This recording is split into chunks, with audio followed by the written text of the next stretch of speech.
This is Jonathan Agarfif, pro boxing fans, joined by Duke Mckenzie, MBE.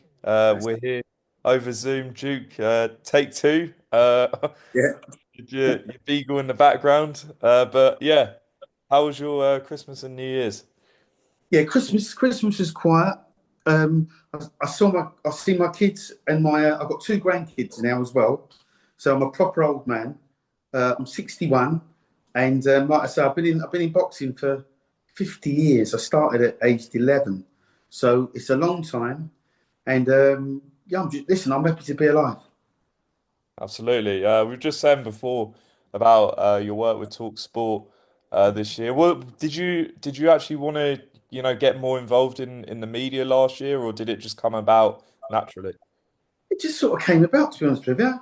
I mean, I was just sort of like minding my own business, and then the phone rang, and then they got me on, and then they got me on again, and I'm sort of grateful. I love what I do. I love talking about boxing.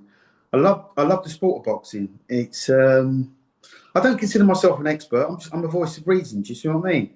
I had a 17-year career, and as you know, I'm British, European, world champion. So there's a lot to talk about, really. Do you see what I mean? But it's all up here, so it's nice to be able to get it out. Yeah, and I think anyone who wins any kind of title should be respected. Anyone who really gets in the ring anyway. But yeah, so Duke, obviously 2025, we're here. Tell me some of the fights you want to see first of all in 2025. I want to see Javante Davis move up to light welterweight or junior welterweight, whatever they call it these days. Win another world title there because I think he's more than capable. I think he's the best fighter on the planet, pound for pound. Um, he pretty much does it for me. He's got everything. Do you see what I mean?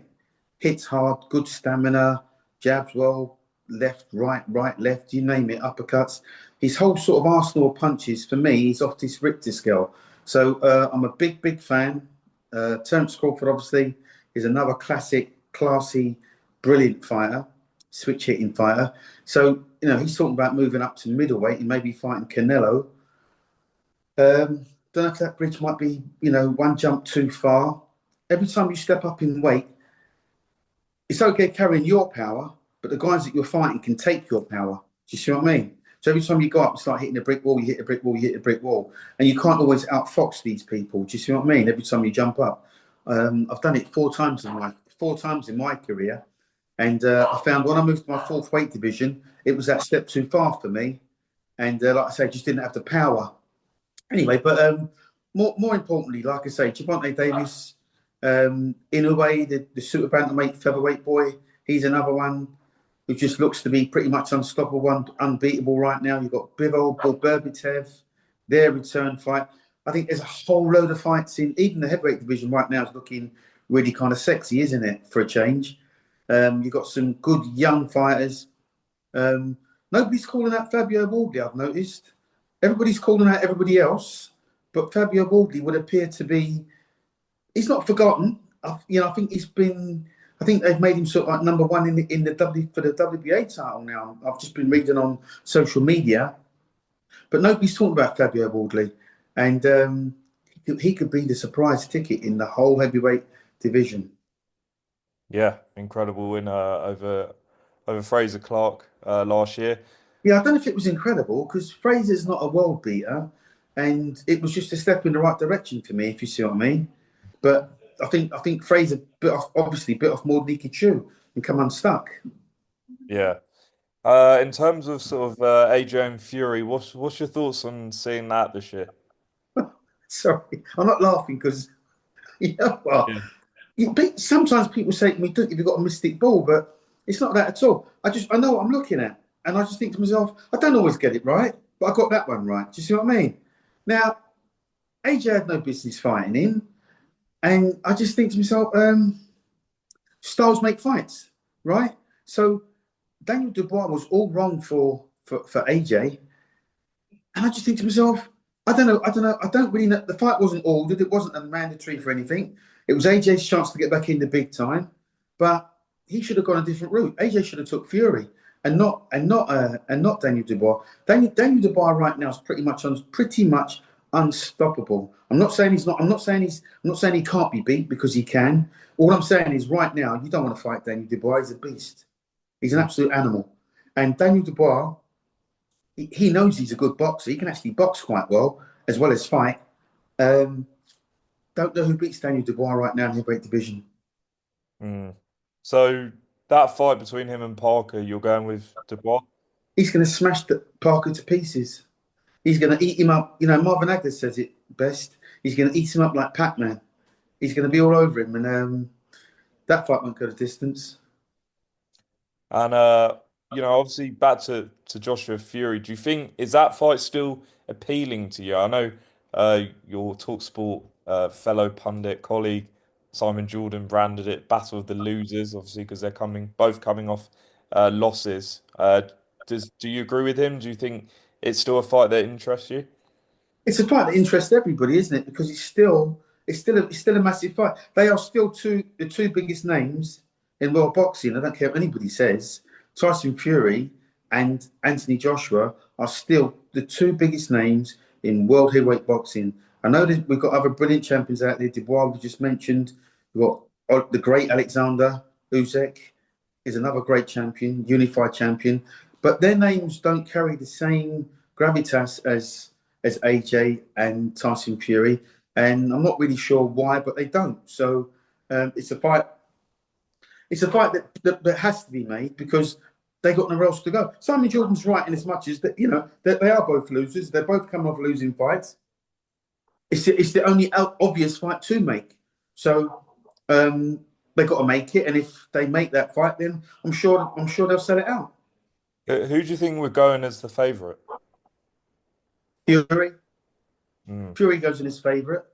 Um, but it's not beyond the realms of possibilities that AJ causes the upset, if you can call it an upset. Because AJ, if nothing else, AJ's got a lot of power still. His punch resistance may be shot to pieces, but you know, Fury's not that far too far behind him, I don't think. They're both ready to go. So it's a question of who lands first. And Fury's always been quite smart, quite clever in terms of his boxing sort of prowess and ability. So you would expect Fury to maybe nick it.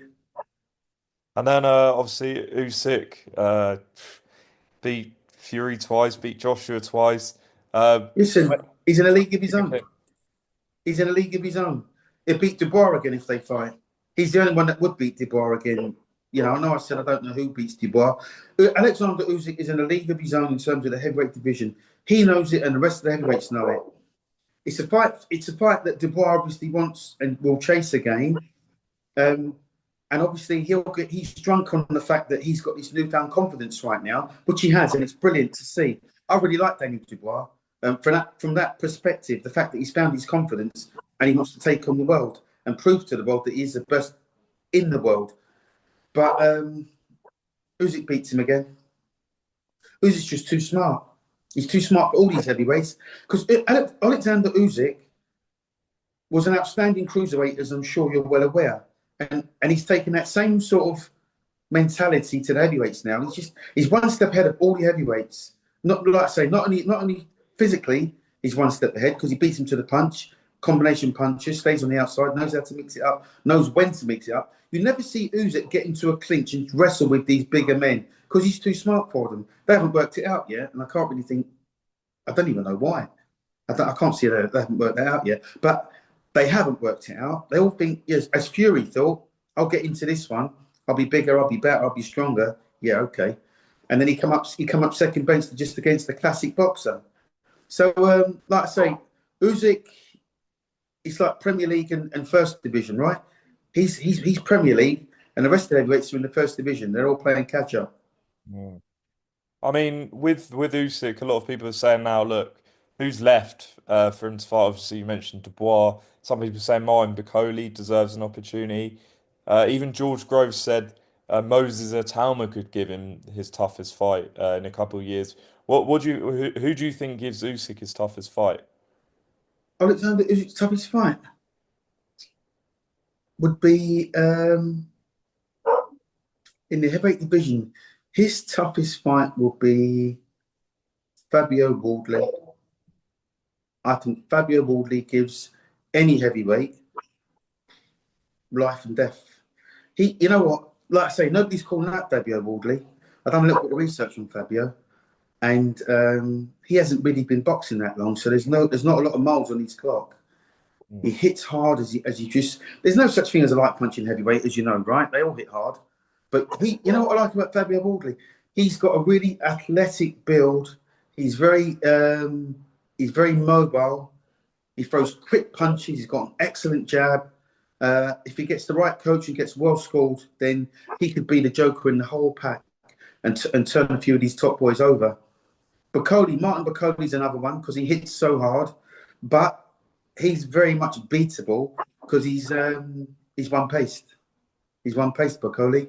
So Usyk beats Bacoli. Fabio Wardley potentially beats Bacoli if they ever fought. Because like I say, he's a beast. He hits hard, but he's got to get you to land that shot. So he can be outboxed. Mm. Interesting. One final fight to ask you about. You mentioned it before with the rematch between Beterbiev and Bivol coming up in February. Who do you lean towards, and who do you think won the first fight? Oh no, Beterbiev won the first fight. Um, I thought Bivol would have nicked it. I thought Bivol nicked it on a personal level, but I'm not one of the judges. Um, they're both exceptional champions, and people often say, when they make these comparisons and they say, could this guy have beaten that guy beaten that guy, however that works. These two particular cruiserweights, in my opinion, could have lived in any generation of where they've been cruiserweights. Because they talk about Fury being one of the greatest and he could have boxed like Ali or Foreman or Liston or Fraser or any of the greats. No, he couldn't. But you can't say the same about Beterbiev and Bivol. In my opinion, they could have lived with any cruiserweight that's ever lived. Do you mean light heavyweight? Sorry, are they like heavy or cruisers? They are at light heavyweight. Yeah, Are they really? Okay, all yeah. right. Well, But yeah, yeah, yeah, I no, get your point. I get your point. yeah. I mean, listen, any light heavyweight that's ever lived, I think they could have lived. They could have lived in that generation, in that era. Yeah.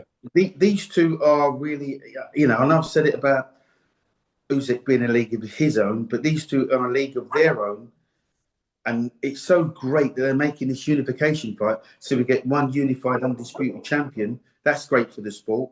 Um, the first fight, like I say, with Beterbiev won, close fight. Thought Bivol nicked it. Um, I think Bivol can improve.